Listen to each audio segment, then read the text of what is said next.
Formando Cristo no Crente.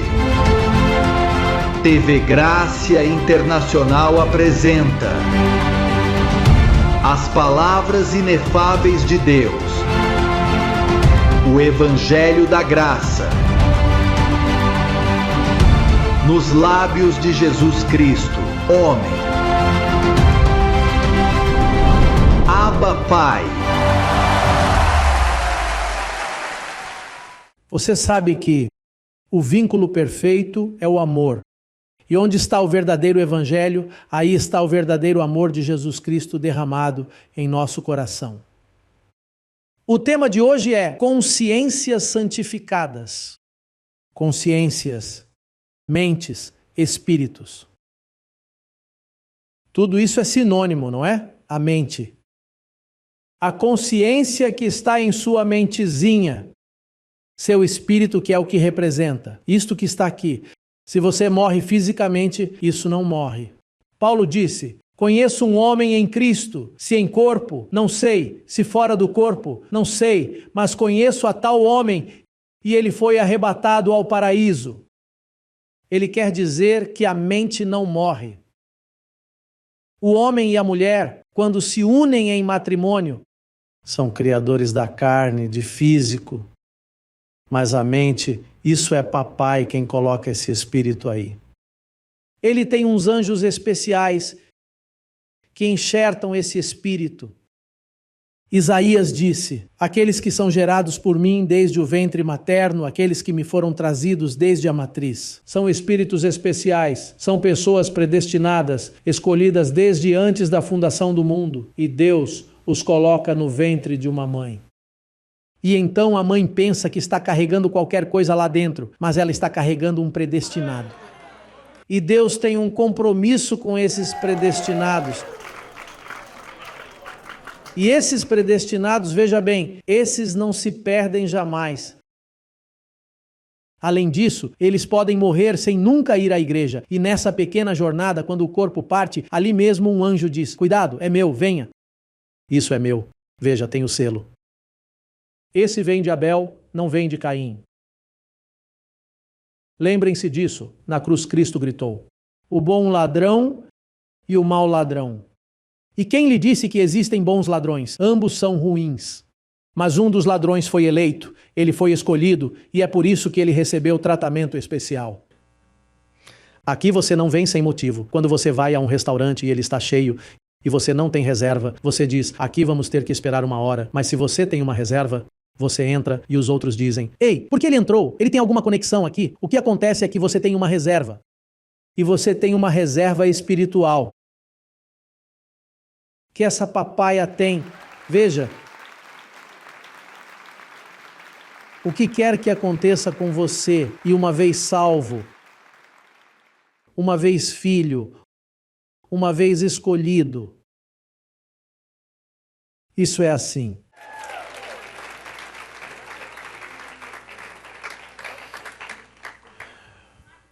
Bem, vamos começar com a primeira carta a Timóteo, capítulo 1, versículo 5. Rapidamente vamos ver se consigo fazer isso em 3 horas.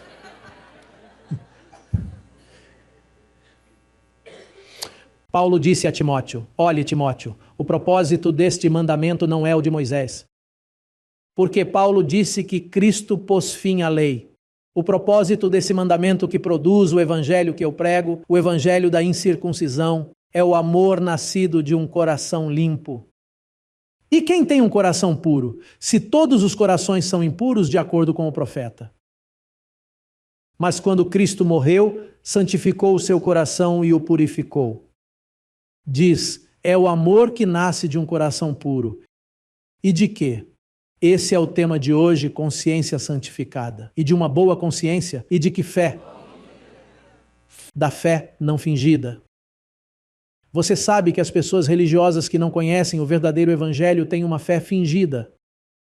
Porque eles dizem: Cristo te ama e eu também. E quando você se junta às igrejas deles, se cometer um erro, eles o expulsam. Isso é fé fingida. Mas você disse agora que me amava. Não, eu te amo desde que você se comporte como eu penso. Eles te expulsam, cancelam até sua adesão de membro. Ou, se você se divorciar, eles o excomungam da igreja e você não pode mais participar de nada por um estúpido divórcio. Que isso às vezes é uma bênção para os dois. Às vezes, nem todas as vezes. Mas as pessoas religiosas são assim, elas têm uma fé fingida. No ministério crescendo em graça, não é porque merecemos ou porque somos muito bons, mas porque entendemos o evangelho da incircuncisão dado a Paulo, o evangelho da graça, e isso nos faz amar de verdade. E você pode amar aqui, mesmo que tenha cometido um erro, eu ainda o amo, e pronto. Isso é dessa forma. Bem, o versículo 19 também diz, da primeira carta. Timóteo, versículo 19. Esse é o tema, e vamos falar sobre os versículos que falam sobre consciência. Vamos nos manter em um só assunto para simplificar o máximo. Diz, mantendo a fé. E a boa o quê? Consciência. A qual alguns, rejeitando, fizeram naufrágio na fé. Entre esses foram Himeneu e Alexandre, os quais entreguei a Satanás, para que aprendam a não blasfemar. Observe o que Paulo diz aqui. Vejam, esses dois abençoados que estavam conosco naufragaram na fé. Por quê? Porque caíram em uma má consciência. E então, quando você cai em má consciência, você não pode praticar a fé, porque quando você quer praticar a fé, sua má consciência lhe diz, cuidado, você falhou, Deus já não vai te perdoar. Então você quer acreditar, mas não consegue porque caiu em uma consciência ruim. Então você não encontra perdão. E Paulo diz, eu os entreguei a Satanás. O que isso significa? Entregar a Satanás é entregá-los à vontade de sua carne. O único Satanás que existe aqui é a sua carne. Essa carne é o gênero diabo, é o gênero Satanás. Satanás foi destruído na cruz do Calvário. Ele não existe mais. Esse é o jornal de ontem. Isso aconteceu, mas deixou você com um corpo danificado, a luxúria que está em sua carne. E se você perder esse evangelho e perder a fé, aqui você se entregará à vontade decaída de sua mente carnal. E isso é como estar nas mãos do diabo. Por que a religião acredita no diabo? Porque eles não estão na fé. Eles apostataram da fé. É por isso que Paulo diz que eles apostatarão da fé e o Senhor não virá. Sem que viesse o quê? Apostasia. É por isso que estou aqui, porque a apostasia já está reinando. E por que eles acreditam no diabo? Porque não estão em fé e nem em boa consciência. E por isso estão entregues a Satanás. Você quer saber quem está entregue a Satanás hoje em dia? Todos os religiosos estão entregues. Eles não sabem, mas é a vontade da carne. Sabe por que você está entregue ao Senhor? Porque você tem a mente do Senhor te dirigindo. Fácil, não é? Hebreus capítulo 9, versículo 9. Vamos ser rápidos porque eu quero terminar. Diz o apóstolo falando desse novo pacto. Diz, o qual é símbolo para o tempo presente. Aqui é depois da cruz. Segundo o qual são apresentadas ofertas e sacrifícios. Aqui está falando do antigo pacto. Não podem fazer o quê? Perfeito em relação a quê? Observe que no antigo pacto não poderia fazer você perfeito no que diz respeito à sua consciência, porque se sua consciência estiver limpa, você jamais vai se ver perfeito. Uma vez eu disse a um abençoado, você é perfeito. Ele disse, você está louco? Perfeito? De onde? Com todas as imperfeições que os seres humanos têm? Mas isso é porque você não consegue ver a perfeição de Deus. Você vê sua própria perfeição. E com sua perfeição você nunca vai se ver bem. Mas na perfeição de Deus, Deus te vê perfeito. Então, naquele culto, antes da graça faziam sacrifícios, cerimônias que nunca podem te fazer perfeito, enquanto a consciência, aquele que pratica o quê? Esse culto, já que ela consiste apenas em quê? De comida, de bebida. Você viu a bebida ali, ao tomar a hóstia sagrada e a santa ceia, de várias abluções, lavamentos, batismos. Ablução significa lavamentos, diferentes abluções. E ordenanças sobre o quê? Não coma carne na sexta-feira, não se vestir assim, a mulher não se veste assim. Sobre o quê? Sobre a carne. Toda religião tem seu livrinho. Aqui você não faz isso, aqui as mulheres fazem isso e os homens fazem isso. Sobre o quê? Sobre a carne. Imposta até o tempo de quê? E o que diz o outro versículo? Mas já estando presente, olhe, me perdoe. Esse não é Jesus de Nazaré. Presente significa fisicamente. Estando já presente Cristo, Sumo sacerdote dos bens o quê? Dos bens o quê? Que viria, não estava. Esse não é Jesus de Nazaré, ele não podia. Estando já presente José Luiz, certo? Essa é a ideia. Como algumas pessoas estão reagindo a isso. Ei, em Porto Rico há um ditado que diz, com licença? Mas é assim que são as coisas. Mas estando já presente Cristo, o sumo sacerdote dos bens futuros, por um maior e mais perfeito tabernáculo. Mas perfeito como? Tenha isso em mente, vou lhe mostrar uma imagem desse tabernáculo, não feito por mãos, isto é, não desta criação. E não pelo sangue de bodes, nem de bezerros, mas pelo seu próprio sangue. Entrou de uma vez por todas no lugar de quê? Mantenham essa palavra, tabernáculo, lugar santíssimo, porque o gráfico tem que falar sobre isso. Havendo efetuado limitada redenção. O que obteve? Então você está salvo por quanto tempo? Eternamente, te diz muito claro. Vamos deixar isso para lá. Bem, não, vamos continuar, porque o próximo versículo é o versículo 14. Vamos passar pelos versículos 13 e 14. Porque se o sangue de touros e bodes e as cinzas da novilha, veja como era esse pacto, aspergir sobre o impuro, o santifica quanto à purificação da carne. No antigo pacto, purificava por um dia ou dois. É como umas pilhas dessas que acabam. E você tem que comprar outra. Quanto mais, é aqui que está a chave. Quanto mais o sangue de Cristo, que por meio do Espírito Eterno ofereceu a si mesmo sem mancha a Deus, vejam que bênção, purificará as vossas consciências das obras mortas, como jejum, vigílias, gritarias. Todos esses sacrifícios, o que fazem? Isso são obras mortas. Isso não funciona, abençoado. Isso é o sangue de Jesus Cristo. Ah, continuando, para servirdes ao Deus que morreu, que está o quê? Vivo. Viveu o que voltou a viver.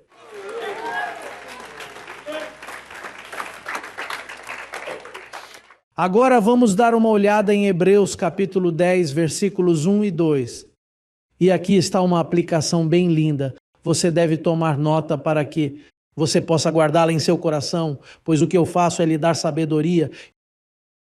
Isso não é religião, abençoado, não se confunda. Não quero que você mude sua religião. Mesmo depois de você me entender, você não vai querer saber de nenhuma. Mas eu não vim aqui para fazer uma mudança e dizer, me dê isso e eu te darei aquilo. Não. Quando você entende isso, este será o melhor negócio de sua vida. Porque você vai respirar fundo. Tenho minha consciência tranquilinha. Veja o que dizem os versículos 1 e 2. Diz, porque a lei, tendo o quê? A sombra de quê? Isso significa que estamos falando de bênçãos futuras, a graça. Mas então a lei era o quê? E a sombra é a realidade? Sabe, se você vir minha sombra ao sol, bem, eu terei cerca de 6 metros de comprimento. Mas não pode ser, porque não caberia aqui, porque a sombra diz outra coisa. Agora, a realidade sou eu. Tenho 1,80 de altura. A sombra nunca lhe diz a realidade. Você sabe por que esses abençoados que amamos tanto, evangélicos, católicos, sabe por que eles não nos entendem? Porque eles andam na sombra. Eles não andam nas coisas boas que estão por vir. Eles estão na sombra. É por isso que eles guardam os 10 mandamentos. É por isso que eles estão antes da cruz, olhando para Jesus de Nazaré. É por isso que eles se batizam, fazem o sinal da cruz, usam santinhos e coisinhas e fazem sacrifícios, porque andam nas sombras. Quando você entra nas coisas boas que estão por vir, então você é um fenômeno. Você já passou da morte para a vida. Agora veja o que diz a lei. Diga, a lei. Porque tendo a lei a sombra dos bens futuros e não a imagem exata das coisas, veja o que a lei não pode fazer. Nunca pode, pelos mesmos sacrifícios que continuamente se oferecem cada ano, fazer o quê? Aos o quê? os que se aproximam, aperfeiçoar os que se aproximam. De outra maneira, teriam deixado de se oferecer, porque purificados uma vez, os ministrantes limpos uma vez. O que diz? Nunca mais teriam consciência de pecado. Por que aqui não batizamos, não sacrificamos? Porque uma vez que estamos limpos, já somos perfeitos. Como podemos continuar com a mesma sombra? É o que diz. Se isso fosse purificado e aperfeiçoado, não haveria necessidade de oferecer mais nada. Os sacrifícios terminam porque você já está limpo. Sua consciência já está. Eu não sou nenhuma pecadora. Não sou nenhum pecador. Estou limpo, perdoado, santificado. Estou apto a estar na presença do Senhor. Você pode morrer e isso é uma vantagem. Não o receba. Mas se você morrer, não precisa ficar se perguntando: para onde vou? Vou para as almas do purgatório para ser espoliado. Isso são histórias velhas. Você vai direto para lá com Paulo. Paulo, abençoado. E você vai com todos esses santos imediatamente. É por isso que não temos medo da morte. Vamos dar uma olhada em um gráfico do tabernáculo. Vamos ver para te dar uma ideiazinha. Ver se posso, se eu consigo com esta ajuda visual. Às vezes essas coisinhas ajudam, mas às vezes não. Veja, o lugar santíssimo, como você pode ver aí, é onde estava a arca do testemunho, que só Deus estava ali. Somente Deus. E o sacerdote entrava. Está vendo o pátio? O pátio era onde o sacerdote ia para derramar o sangue do cordeiro, do bezerro, do novilho. Era lá que todos os sacrifícios eram feitos, o derramamento de sangue e as ofertas pelo pecado. Depois que esses sacrifícios eram oferecidos no pátio, o sacerdote, uma vez por ano, como diz o texto, era oferecido continuamente todos os anos. Uma vez por ano ele chegava ao local dos lavacros, dos lavamentos, das cerimônias. Então ele tinha que ir até lá e fazer uma série de cerimônias. E ele tinha que usar cuecas, vestir roupas íntimas de linho fino. Sim, para não suar, porque o suor é um símbolo de obras. Sim, veja só como Deus detesta as obras da carne, que desde lá vinha dizendo: vistam este abençoado com uma seda para que ele não sue, porque se ele chegar a suar quando for passar por lá, ele morrerá.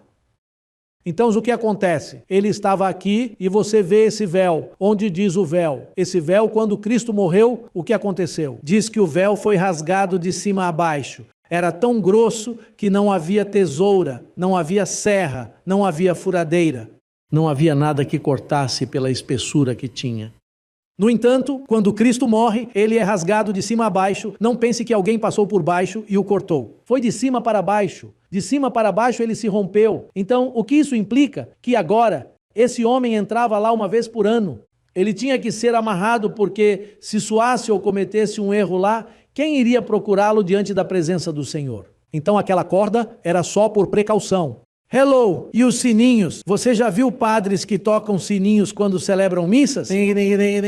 Isso é um símbolo daquele sacerdote que, quando entrava lá, precisava dos sininhos, porque se os sininhos parassem de tocar, o abençoado morria.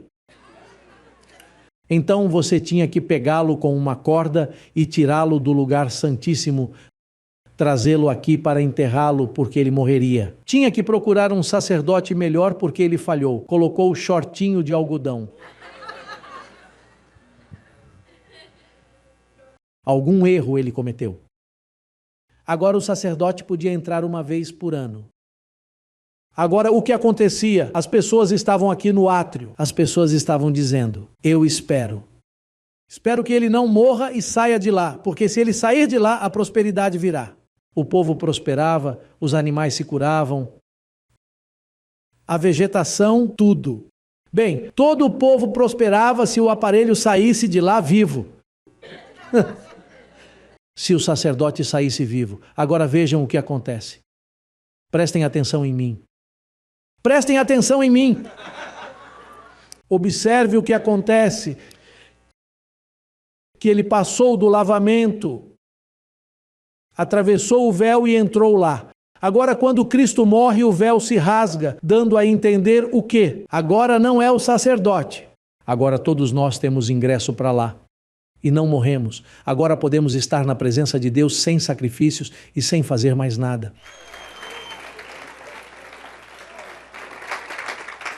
Qual é a mentira de Roma?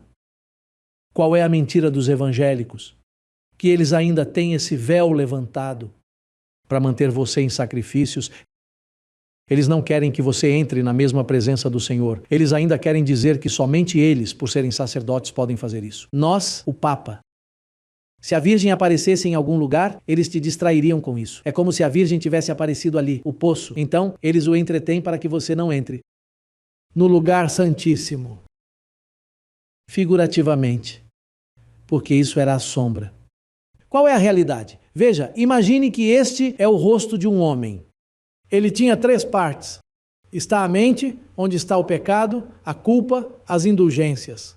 E depois é onde eu coloco as obras. Obras à parte. Porque com este gráfico estou me referindo ao ser humano. Você vê o corpo? Você vê as 2 setas? Porque o que quer que você tenha aqui, se em sua mente não tiver uma consciência limpa, isso afeta o teu corpo físico. Você envelhece. Sempre está doente, dizendo, isso me dói aqui, isso me dói ali. Minha mãe teve úlceras. Porque é uma mente cheia de pecado, de culpa. Você não será capaz de viver a vida como foi chamado a vivê-la. O que acontece então? Isso é como um símbolo das 3 partes. Está vendo o corpo? Esse seria o átrio. Então, no lugar santo, eles te colocam obras.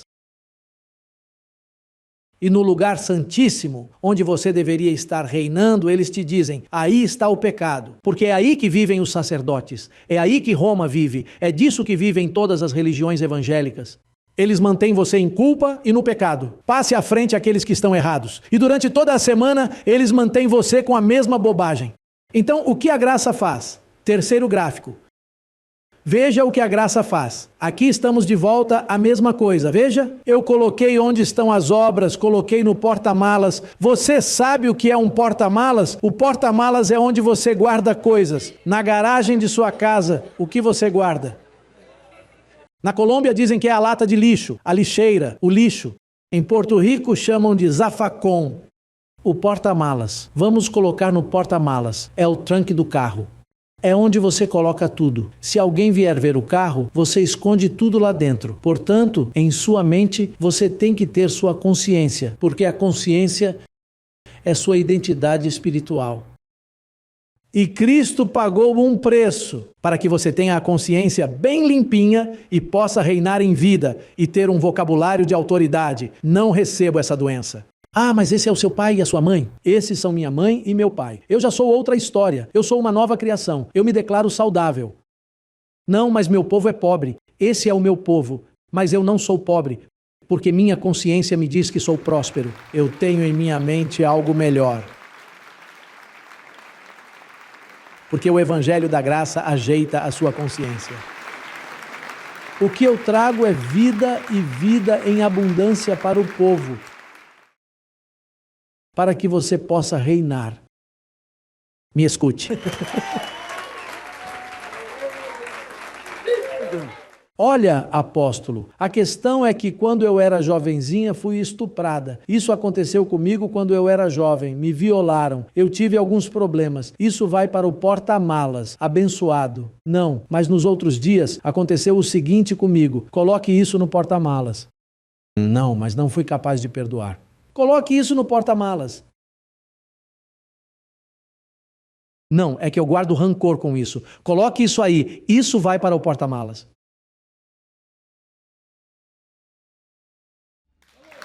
Hello! Isso está claro, né? Está claro? Claro.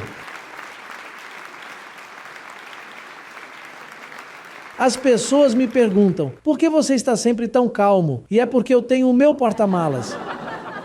Mas aqui em cima tenho minha mente limpinha.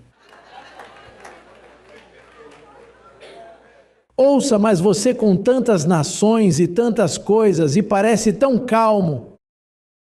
Você parece tranquilo, abençoado, você não sabe o que eu tenho aqui dentro, a graça indestrutível. Sim, mas eles me disseram que lhe deu uma dor aqui. Isso já está no porta-malas. Porque me disseram que você tem hepatite C, A e B. Tudo isso. Eu coloquei tudo isso no porta-malas, mas depois joguei fora, tirei daí também. Agora nem no porta-malas está. Abençoado, se você não se curar com isso, você vem danificado de fábrica. O que você dá é pena. Com aqueles com quem estou falando aí, se isso não te curar, abençoado. É hora de você entender que sua igreja está mentindo. Que você tem escravizado as pessoas dizendo é que a salvação se perde, é que o diabo pode te levar. Não, não. É que existe o pecado. Existe pecado? Existe pecado. Sim, sim, pecado. Você diz que não há pecado em continuar pecando. Não, não, não, não, não. Não continuar pecando. Não, é porque essa é a verdade. E se houvesse pecado? Abençoado, veja. Se houvesse pecado, deixe-me lhe dar essa notícia. Veja o que está escrito. Hebreus capítulo 10, aí mesmo versículo 18. Veja o que diz. Bem, vamos do versículo 14 ao versículo 18 para ver o que aconteceu quando a oferta foi dada há 2000 anos atrás. Hebreus 10, versículos 14 a 18. Porque com uma só oferta, Abba Pai, veja, com uma única oferta não há mais sacrifício a ser feito. Não há necessidade de comer a hóstia e o padre toda semana com o paninho e a missa em latim, com a mesma bobagem. Ei, abençoado, você está anos atrasado. Veja, esses sacerdotes estão atrasados. Ai, apóstolo, não fale mal deles. É que eu os amo muito. Tenho uma tia que é freira. Ajude-a. Não estou falando mal dela. Estou falando sobre o mal que fizeram a ela. Não estou falando mal dos padres. Estou falando sobre o mal que fizeram aos padres e por isso continuam a fazer. Porque estão com a consciência danificada e não sabem. Veja, com uma oferta, a de Cristo tornou perfeitos por um tempinho? Por quanto tempo? E veja o que está escrito. Agora vamos continuar lendo. E nos testemunha o mesmo. O Espírito Santo, porque depois de ter dito: este é o pacto que farei com eles depois daqueles dias, diz o Senhor. Colocarei minhas leis em suas mentes, em seus corações, e as escreverei em suas mentes. Essas leis eu as estou escrevendo para vocês agora. Porque isso era futuro. Eu as colocarei. Ele diz, acrescenta, e não me lembrarei mais dos seus pecados e das suas transgressões. Ouçam isso, pois onde há remissão destes, remissão significa onde são removidos. Não há mais oferta pelo pecado. Veja, se não há mais oferta pelo pecado e você diz que há pecado, vou colocá-lo entre a espada e a parede. Se não há mais oferta pelo pecado, porque você não aceita que eu digo que não há pecado. Ok, então. Existe pecado? Você diz, claro que há pecado. Bem, deixa eu te dizer que não há mais oferta pelo pecado. Se você acha que existe pecado, você permanece em pecado eternamente e para sempre, porque não há ninguém que o perdoe. Deus não está mais perdoando o pecado. Como assim Deus não está perdoando? Não, esse negócio fechou, esses escritórios fecharam há muito tempo. Os escritórios de perdão do pecado fecharam há 2000 anos e você está na fila faz 2 anos. Envelheceu toda a sua família aí na fila. Isso fechou, abençoado.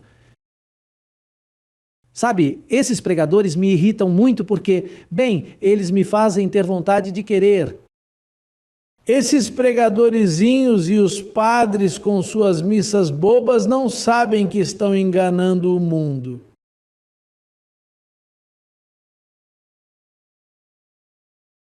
Eles estão dizendo na missa, sim à oferta pelo pecado. O que diz a Bíblia? Não há mais oferta. Eles estão dizendo, venham à frente aqueles que pecaram esta semana, vou orar por eles porque Deus me diz que há alguém aqui em pecado. Venha à frente e vou ungí-lo com óleo. Eu trouxe azeite de oliva de lá de Israel. Fui em uma viagem missionária e trouxe óleo ungido. E vou orar por você e você ficará limpo. Não existe mais oferta pelo pecado. Abençoado. Você foi enganado. E eu recebo. Eu recebo que você é obediente, abençoado, porque você vai ficar longe da transformação. Se você não transformar sua mente agora, não haverá transformação do corpo. Isso tem que ser mudado para que isso mude.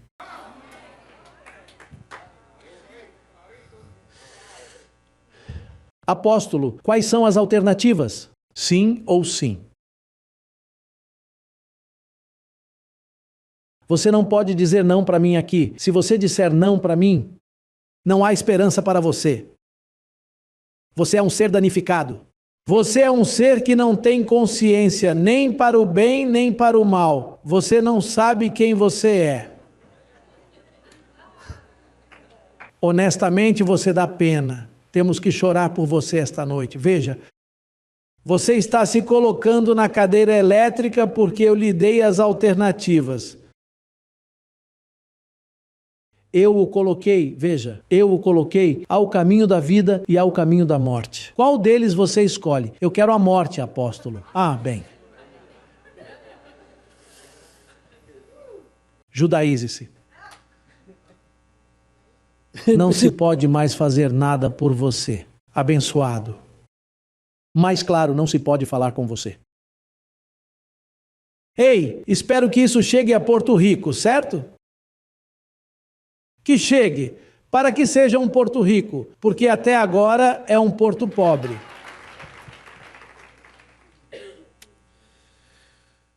Não interrompa mais nada. Romanos 7:25, e vamos embora.